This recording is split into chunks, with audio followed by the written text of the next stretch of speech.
Hello दोस्तों, कैसे हैं आप सब। स्वागत है आपका हमारी चैनल कॉमिक स्टारर पे। तो चलिए शुरू करते हैं सर्वनायक सीरीज़ की पहली कॉमिक सर्वयुगम प्रथम खंड। दोस्तों, मैं आपको बता दूं कि सर्वनायक सीरीज़ में अभी तक जो भी कॉमिक आई है, सारी कॉमिक्स में 90 से 95 पेज तक की कॉमिक्स होती है। दोस्तों, मुझे अपलोड करने में टाइम तो लगेगा और वीडियोस भी बहुत बड़ी बनेगी, तो सिर्फ आपको हमारी चैनल पे ही मिलेगी सर्वनायक सीरीज। तो चलिए शुरू करते हैं।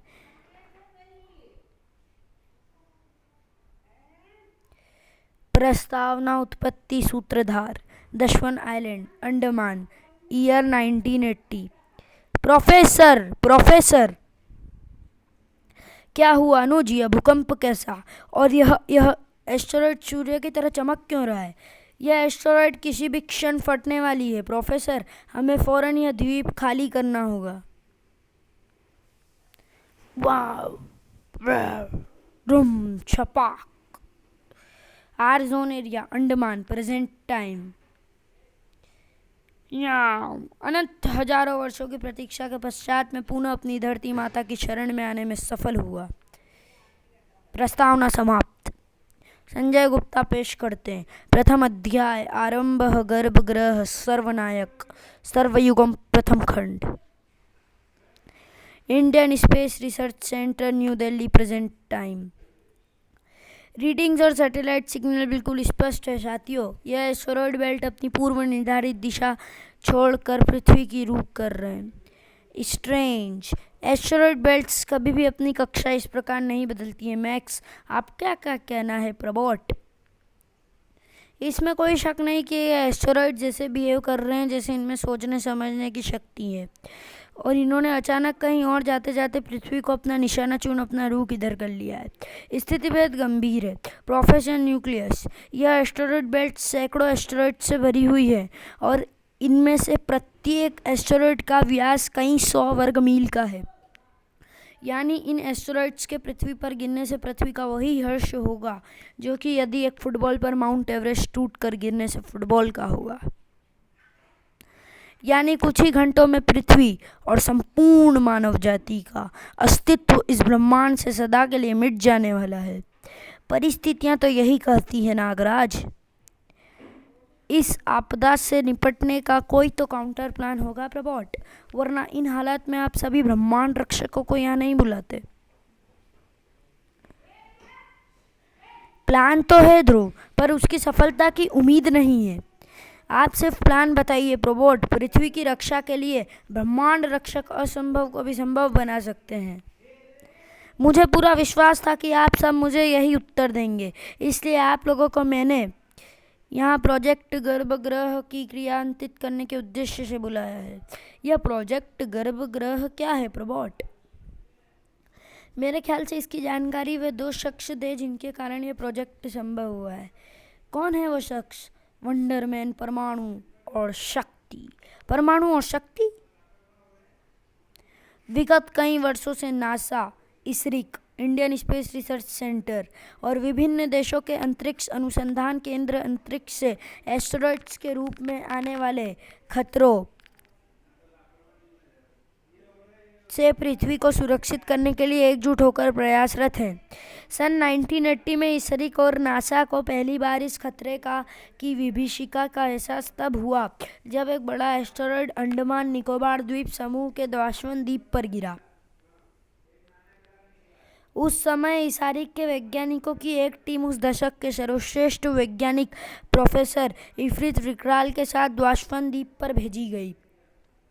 प्रोफेसर इफ्रित विकराल और उनकी टीम उस एस्टेरॉयड पर परीक्षण कर ही रहे थे कि एक दुर्घटना घटी।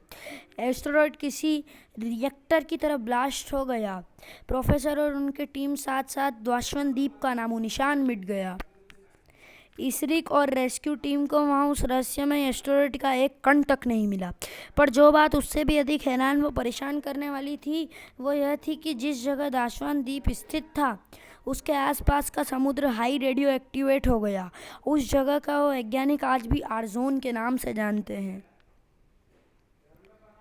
आर जोन की रेडियो एक्टिविटी का लेवल हिरोशिमा और नागासाकी के परमाणु विस्फोटों से भी कई 100 गुना अधिक था। पर इस लेवल की रेडियो एक्टिविटी तो पूरे हिंदुस्तान को बर्बाद कर सकती थी, फिर इसका दुष्प्रभाव फैला कैसे नहीं? यही तो सबसे हैरानी की बात थी ध्रुव। इसरी टीम के रिएक्टर मीटर कुछ क्षणों तक तीव्र रेडियो एक्टिविटी कैच करते रहे और फिर पूरा समुद्र ऐसे शांत हो गया जैसे वहाँ कुछ भी हुआ ही नहीं था। तुम्हारा मतलब वो विनाशकारी रेडियो एक्टिविटी चंद क्षणों में ही गायब हो गई, बिना किसी को नुकसान पहुंचाए? एग्जैक्टली। बहुत तलाशने के बाद भी समुद्र तल से दाश्वन, एस्टेरॉयड या किसी भी प्रकार का मलबा या अवशेष नहीं मिला। तीव्र रेडियो एक्टिविटी ने सब कुछ विखंडित कर दिया। हाँ, विशेषज्ञों का यही मानना है। एस्टेरॉयड की तीव्र रेडियो एक्टिविटी एकाएक लोप कैसे हो गई, यह रहस्य कभी नहीं सुलझ पाया। पर एक बात साफ थी, यदि उस एस्टेरॉयड जैसे 2-3 और इस पृथ्वी पर गिर जाते तो पृथ्वी धूल कणों की तरह ब्रह्मांड में लोप हो जाती। नासा और इसरो ने एकजुट होकर इस समस्या का समाधान तलाशना शुरू किया, जिसमें उनका साथ दिया SATI यानी साइंस एंड टेक्नोलॉजी इंस्टीट्यूट ने। समस्या विकट थी, जिसका समाधान तलाशने में 25 साल लग गए। सन 2005 में नासा, इसरो और साटी की अगुवाई में इस समस्या के स्थायी समाधान हेतु कार्य आरंभ हुआ। यह समाधान था प्रोजेक्ट गर्भगृह। इस प्रोजेक्ट के अंतर्गत वैज्ञानिक अर्थ कोर यानी पृथ्वी के गर्भ में एक कृत्रिम पृथ्वी गढ़ने की कोशिश कर रहे थे, ताकि दोबारा कोई रेडियो एक्टिविटी एस्टेरॉयड पृथ्वी के लिए खतरा बने तो लोगों को इस गर्भगृह में पहुंचकर सुरक्षित किया जा सके। पर जो रेडियो एक्टिवेट एस्टेरॉयड पृथ्वी को कणों में विखंडित करने की शक्ति रखती है, उससे भला यह गर्भगृह कैसे सुरक्षित बचेगा? और जो पूरी पृथ्वी के गर्भ क्षेत्र में फैला हो, इतने बड़े गर्भगृह का निर्माण कैसे होगा? जब हम यहाँ प्रवेश कर रहे थे तब प्रबोट एक फुटबॉल के फाड़ के नीचे दबने का उदाहरण दे रहे थे। सामान्य स्थिति में रेडियो एक्टिव एस्टेरॉयड के पृथ्वी पर गिरने से पृथ्वी की स्थिति में भी उस फुटबॉल जैसी ही होती। पर मान लो कि फुटबॉल के ब्लैडर यानी चमड़े की भीतरी झिल्ली जिसमें हवा भरी होती है की जगह मजबूत टाइटेनियम का ब्लैडर हो, तब क्या होगा? तब पहाड़ टूटने से फुटबॉल की सिर्फ ऊपरी सतह पर प्रभाव पड़ेगा, परंतु भीतर सतह सुरक्षित रहेगी। बिल्कुल सही समझे नागराज। अब पृथ्वी को फुटबॉल समझो और गर्भगृह को टाइटेनियम का ब्लैडर। मेरा दूसरा प्रश्न अभी भी अपनी जगह है। परमाणु संपूर्ण पृथ्वी के व्यास जितने विशाल गर्भगृह का निर्माण कैसे होगा? निर्माण तो हो चुका है नागराज। व्हाट? मैक्स कोटिनो ठीक कह रहे हैं दोस्तों। मैक्स कोटिनो के नेतृत्व में साटी ने पृथ्वी के केंद्र में गर्भगृह निर्मित कर लिया है। हमें एक अति शक्तिशाली एटॉमिक कोलाइडर चाहिए था जो कि पृथ्वी को चीरते हुए उसके केंद्र तक पहुंच सके और भूगर्भ की आंतरिक संरचना व निर्माण से होने वाले परिवर्तनों का ख्याल रखते हुए इनर कोर के ऊपर एक गर्भगृह निर्मित कर सके। उस कोलाइडर का नाम है परमाणु। परमाणु की शक्तियों से मैं पहले ही परिचित था। मेरे पिता माइकल कोटिनी की हत्यारिन मैडम फॉक्स और वैम्पायर डॉल को ख़त्म किया था परमाणु ने। परमाणु ही वो शख्स था जो एक बार पूर्व भी शक्ति के साथ पृथ्वी के केंद्र तक जा चुका है। प्रिबोट द्वारा निर्मित एंटी लावा सूट की सहायता से मेरी अग्नि शक्ति रूप के साथ परमाणु पृथ्वी के गर्भगृह में जा चुका था।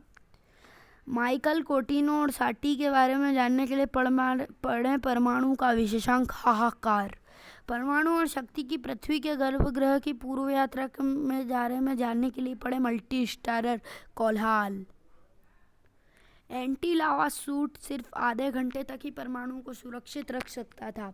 जब मैक्स और प्रोफेसर न्यूक्लियस ने परमाणु और मेरे समक्ष प्रोजेक्ट गर्भगृह का प्रस्ताव रखा, तब इन दोनों की सहायता से मैंने एक विशेष सूट तैयार किया। उस सूट को हमने नाम दिया परफेक्टर 16 फोर्टेटर 16। इसका निर्माण विशेष रूप से पृथ्वी के केंद्र तक पहुंचने और वहां के 13,000 डिग्री फ़ारेनहाइट तापमान में सरवाइव करने हेतु किया गया था। उस सूट में लगे शक्तिशाली कैमरे लगातार हमारा संपर्क परमाणु और शक्ति से बनाए रख सकते थे। परफोरेटर 16 की सहायता से परमाणु शक्ति के अग्निशक्ति रूप के साथ अर्थ क्रस्ट और आउटर कोर को भेदते हुए पृथ्वी के इनर कोर यानी गर्भ केंद्र तक पहुंच गया। परमाणु शक्ति, यह इनर कोर गर्भ ग्रह की नींव बनेगी। इनर कोर की नींव पर तुम दोनों को धातु के विशालकाय स्तंभों का निर्माण करना है, जो कि संपूर्ण तरल लावा युक्त आउटर कोर में फैले होंगे। यह गर्भगृह का आधार स्तंभ होंगे।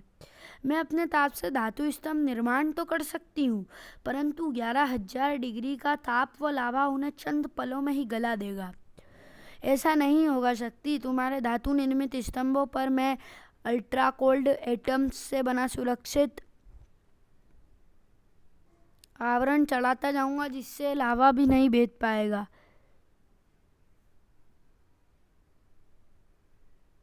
गर्भगृह नींव निर्माण कार्य शुरू हुआ। शक्ति धातु स्तंभ निर्मित करती गई और परमाणु उन्हें अति शीत अणुओं के सुरक्षा कवच से आवृत करता गया। नींव निर्माण के उपरांत गर्भगृह का निर्माण आरंभ हुआ।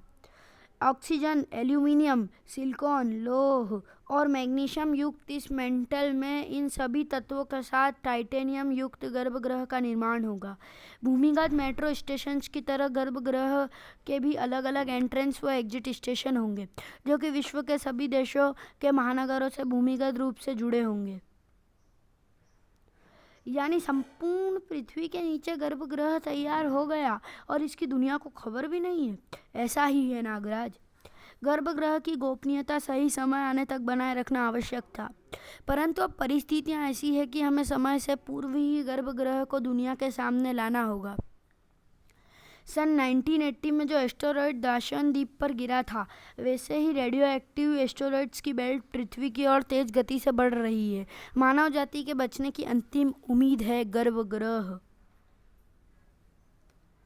फिलहाल गर्भगृह में पूरी वर्ल्ड पॉपुलेशन का प्रदान करने हेतु पर्याप्त ऑक्सीजन, खाद्य सामग्री, जल आपूर्ति व बिजली है, किंतु मात्र 3 दिनों के लिए। 3 दिनों में ही यह आपूर्तियां समाप्त हो जाएगी। दूसरी बड़ी समस्या पृथ्वी की संपूर्ण आबादी को इतने कम समय में सुरक्षित गर्भगृह में पहुंचाना है। हालांकि गर्भगृह को जाती यह टनल संपूर्ण विश्व के चप्पे चप्पे से होकर गुजरती है, पर इसके प्रवेश व निकास द्वार 196 ही हैं, जिनसे पूरी विश्व आबादी को गर्भगृह में इतने कम समय में पहुंचना लगभग असंभव कार्य है। कितना समय है हमारे पास? एस्टेरॉयड बेल्ट की बढ़ती गति को देखकर लगता है 8 घंटे या उससे भी कम। फिर तो हमें बिना कोई क्षण गवाए फौरन बचाव कार्य में जुट जाना चाहिए। क्या संयुक्त राष्ट्र संघ को इस आपदा की खबर है? यह पूरा ऑपरेशन संयुक्त राष्ट्र संघ की निगरानी और नेतृत्व में ही कार्य कर रहा है। तो चलिए दोस्तों, वीडियो को यहीं ख़त्म करते हैं। मिलते हैं अगली वीडियो में और सर्वयुगम के अगले भाग में। तब तक के लिए गुड बाय।